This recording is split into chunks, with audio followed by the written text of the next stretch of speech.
Welcome back, everybody, to another deep dive. Today we're going to tackle something I think we all kind of struggle with every day. Decision making. Oh, yeah. And trust me, the way we go about making these decisions is way more fascinating than you might think. Oh, absolutely. And we've got some really great material to unpack today. Well, yeah. What do we have? So we've got some excerpts from Agyeman Bonsu's book, The Nature of Human Decision Making. And then also we've got a collection of online articles, some with a Christian perspective, just kind of talking about how people make decisions. Okay, so this is really exciting, right? This isn't just about, like, should I order the pizza or the salad? Right. But really the underlying, why behind our choices. Exactly. And what I think is really cool is that there's this huge variety of methods that people use to make decisions. Really? Yeah. So, Bonsu, he covers everything from gut feelings to consulting experts to, looking at hard facts and evidence and even, wait for it, reading the stars. Hold on, back up. Making decisions based on the stars.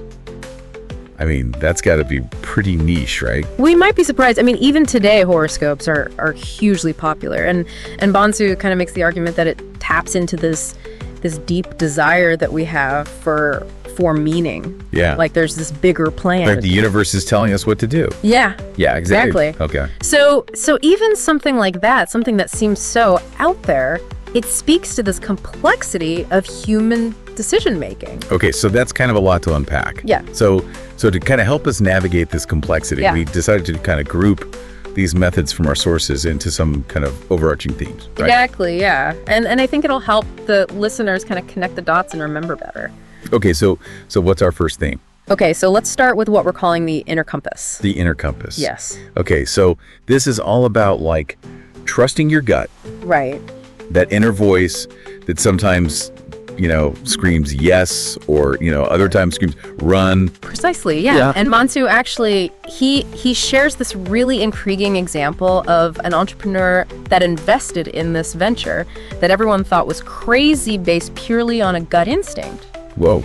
And it turned out to be this massive success. Whoa, really? Yeah. And what I find fascinating about it is that Bonsu is suggesting that this isn't just some kind of mystical force, right?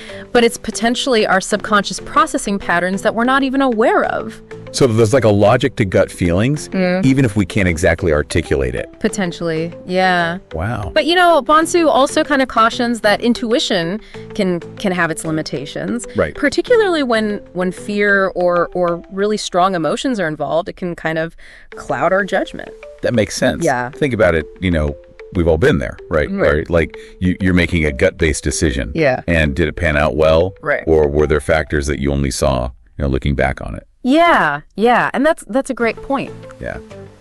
I've definitely had some of those hindsight is 20/20 moments myself. Yeah. And it makes me wonder, if we rely too much on just that inner compass, are we missing out on crucial external input? That is a great segue into our next theme, seeking external guidance. No. Right. So, we're talking friends, we're talking mentors, we're talking experts. Whoa. And even, for some people, that might even mean divine guidance, right? Yes. And it's really fascinating to see how similar that is across cultures. Yeah. You've got Christians praying to the Holy Spirit. Yeah. You've got folks that are consulting their ancestors, even just asking a random stranger for their opinion online. Oh, I've totally done that. Right. It's all about this idea of seeking reassurance or wisdom outside of ourselves. Okay. But then how do we sift through all that advice? Not all opinions are created equal. Oh, absolutely. And Bonsu highlights this, especially, in our current age of information overload. He argues that we need to develop really strong critical thinking skills to not just accept advice blindly, but to really weigh its source and any potential biases that could be there. So think critically about the advice you're getting. Exactly. Okay, that makes sense. Yeah.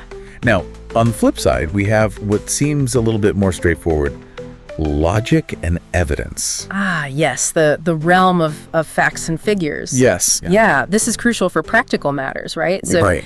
Choosing a house based on crime stats or, a doctor making a diagnosis based on test results. Okay, I see. Logic provides this framework, right? Yeah, but even then, things aren't always black and white, are they? Right. Especially when it comes to, ethical dilemmas, right, where there is no easy right or wrong answer. Exactly. And this is where I think Bonsu gets really interesting. Yeah. He argues that even when we think we're being purely logical, Our emotions and our pre-existing beliefs are still subtly influencing us. Oh, that's interesting. Yeah, we might gravitate towards data that supports our views, Right. even if there's other evidence that contradicts it. So even with like cold, hard facts, our human, messiness kind of creeps in. Yeah, it's unavoidable. Wow. Which leads us to perhaps the most intriguing category: methods that tap into the unexplained. Okay, so let's talk about that. So we've got star reading, we've got numerology. Wait, so how does someone actually make a decision based on these? Is it like a magic 8-ball, stars say yes, invest in that stock? Not quite that simple. Okay.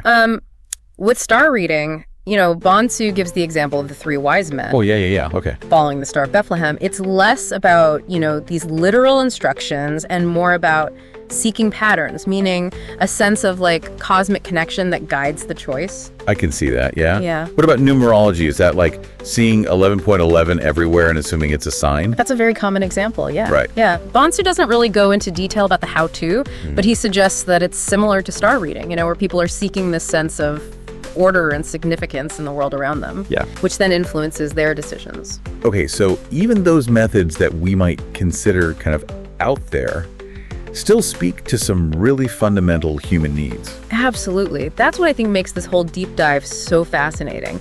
It's not about judging the methods, but about understanding what they reveal about us as decision makers. That's a good point. Yeah, and of course, we can't overlook the role of faith, particularly for Christians. Right, and our sources really highlight how intertwined decision-making and seeking God's will are, especially in the Christian faith. And it's not just about this blind obedience to rules, but it's about really aligning one's heart and mind with God's plan. Okay.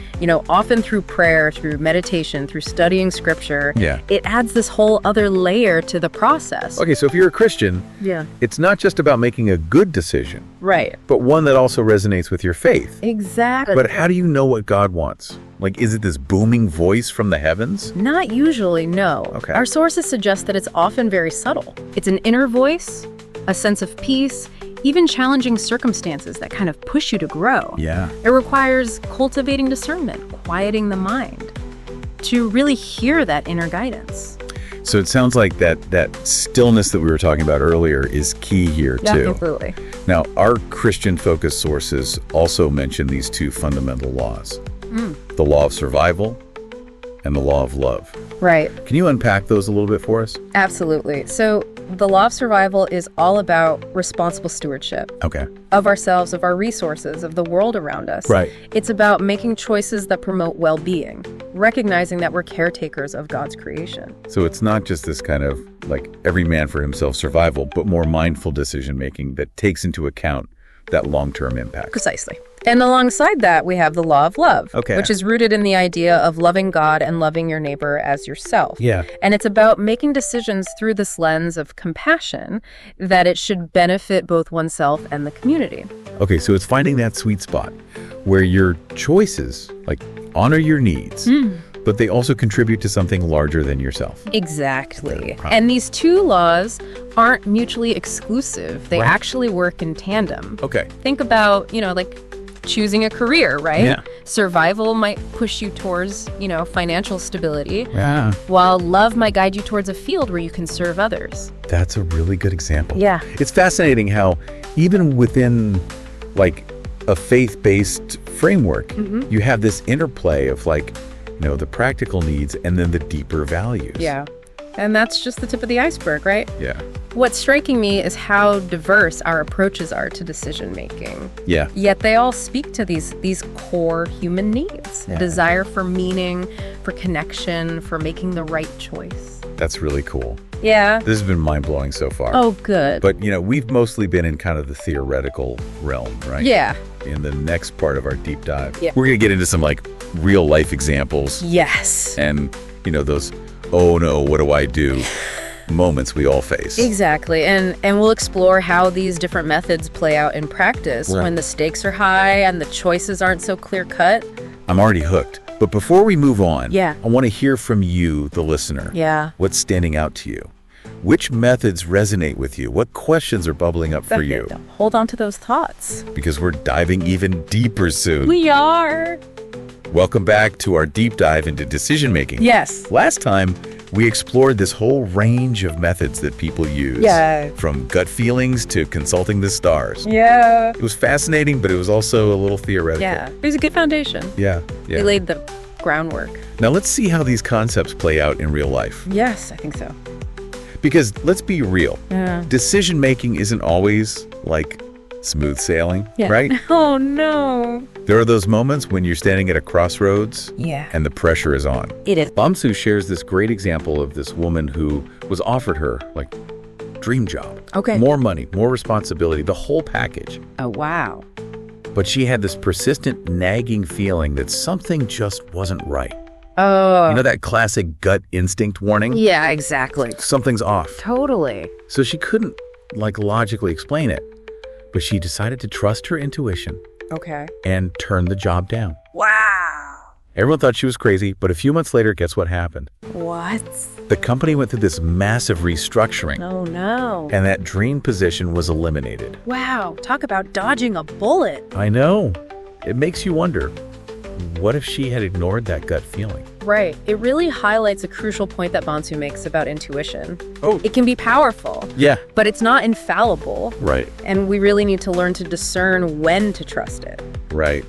In this case, it seems like her subconscious mind might have picked up on some really subtle cues about the company's instability. Oh, interesting. Yeah. Things that her conscious mind just totally missed. Exactly. It's almost like our intuition is like a muscle that we have to train. Yeah. The more we pay attention to it, Yeah. the better we get at kind of recognizing those subtle signals. You know what I mean? Yeah, I like that analogy a lot. Okay, let's shift gears to a different scenario. Right. One where faith plays a key role. Okay. One of the online articles describes a young man who's wrestling with whether to move across the country for a new opportunity Yeah. or to stay in his hometown where he had really strong roots. That's a tough one. That classic dilemma. Yeah. The pull of ambition versus the comfort of what you know. Right, exactly. Now, he was a devout Christian, Okay. so he prayed about it. Okay. He consulted with his pastor. He even tried fasting for clarity. Wow. But the advice he got was really mixed. Really? Yeah. Oh, wow. Some people were like, go for it. Yeah. And others urged caution. Wow. So even seeking external guidance doesn't always give you that clear-cut answer. It doesn't. Right. And this is where I think discernment really comes in. It's not just about taking advice at face value, Right. but really reflecting on it Yeah. through the lens of your values, your beliefs, your own personal circumstances. So how did he finally decide? He realized that what mattered most to him was aligning his decision with God's will, Okay. even if it meant sacrificing some of his personal ambitions.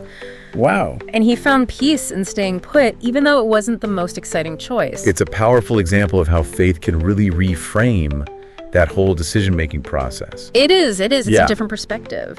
But what about those times when, like, despite our best efforts, we make what seems like the wrong choice? Right. How do we deal with that? Well, firstly, I think we have to remember that everyone makes mistakes. Yeah. It's part of being human, right? Of course. Yeah, the key is to view those mistakes as learning opportunities, not failures. Okay. Right. So it's less about beating ourselves up Yeah, and more about just, like, extracting the lesson. exactly. Oh, One article suggests that we should ask ourselves a few questions. either are they. What went wrong? Did I rush the decision? Right. Did I ignore any red flags? Was I swayed by outside pressure? Yeah. It's about owning your choices, whether they were good or bad, so that you can make better ones next time. So it's about turning those missteps into, like, stepping stones for growth. Precisely.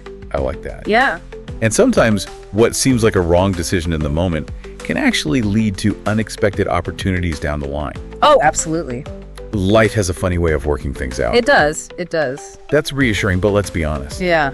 Sometimes just the process of making a decision feels overwhelming. Oh, yeah. Like decision fatigue. Yeah, We've all experienced it. absolutely. Especially in our fast-paced world, we're just constantly bombarded with choices, Yeah. big and small. It's exhausting. It is. And Bonsu, he argues that this can actually lead to poor decision-making, where we either overthink everything or just go with the easiest option. Even if it's not the best. Right, exactly. So how do we combat that?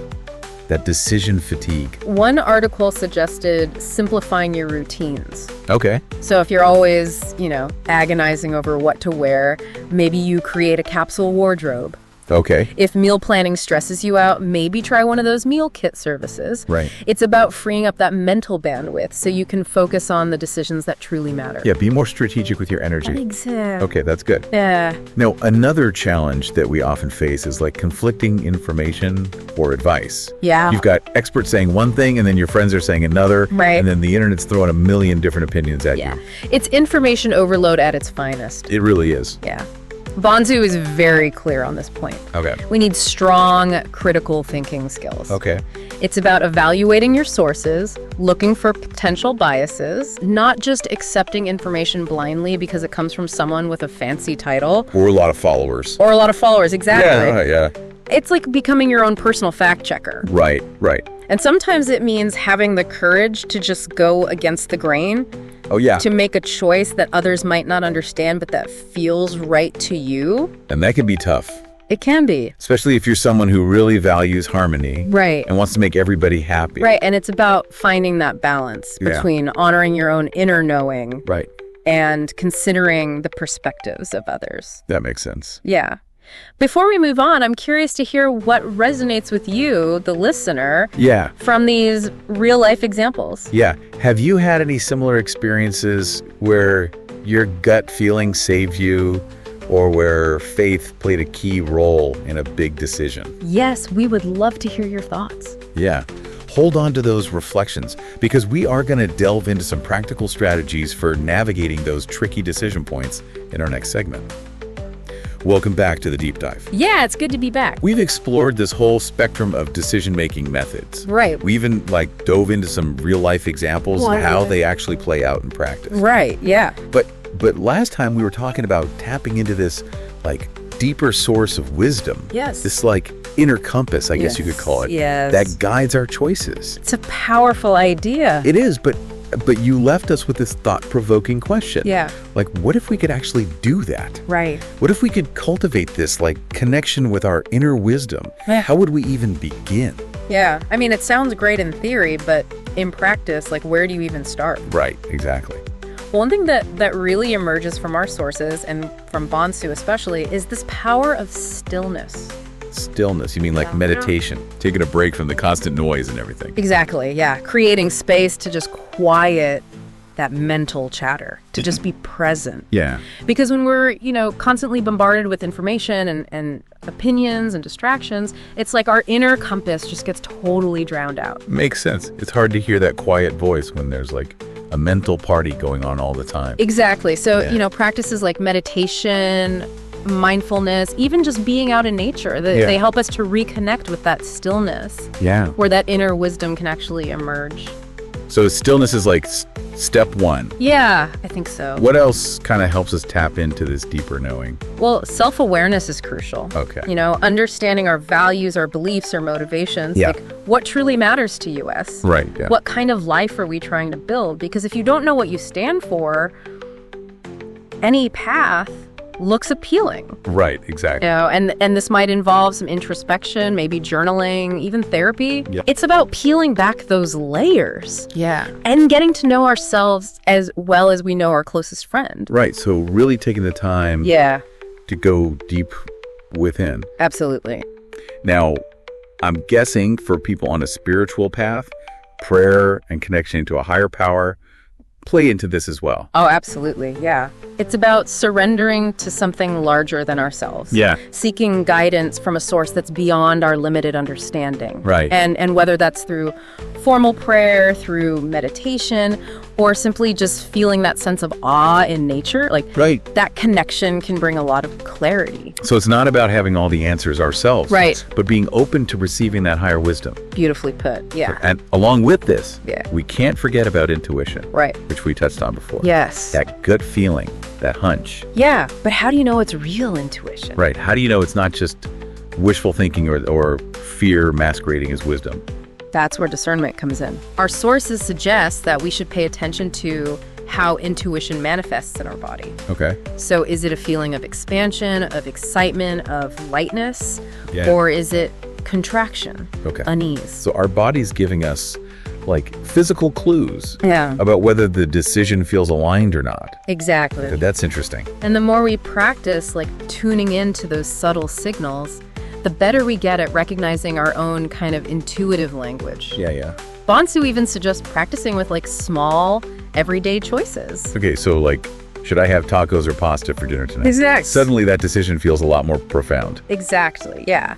By trusting our gut in those small moments, we build confidence for those bigger decisions down the road. Right. And it kind of ties back to those two fundamental laws that we discussed, the law of survival and the law of love. Right, the Christian framework for decision making. But you mentioned these could also apply like more broadly too. Oh, absolutely. I think they offer a great lens for any decision, regardless of what your beliefs are. Okay.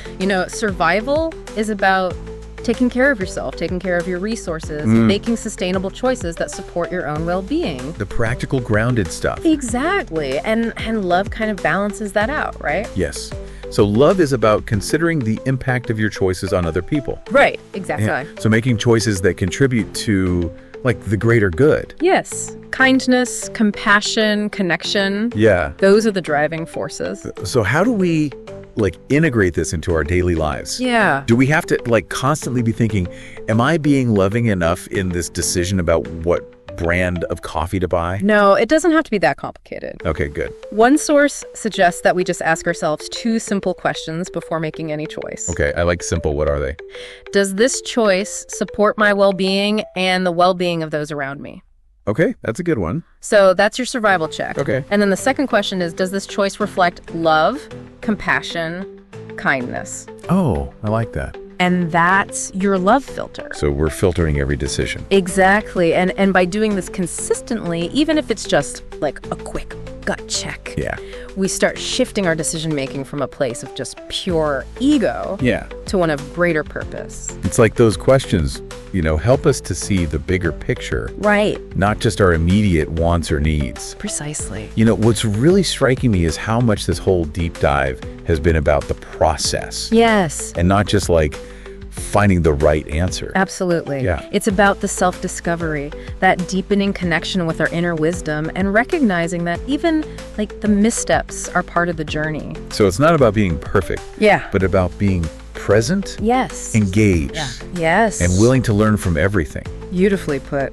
This has been such a rich exploration. It has. It feels like we've only just scratched the surface. I know, but it's given us a lot to think about. Right, exactly. And hopefully our listeners feel empowered to approach their own decision-making with a little bit more curiosity, with more intentionality, and trust in their own wisdom. So as we wrap up, we'll leave you with this.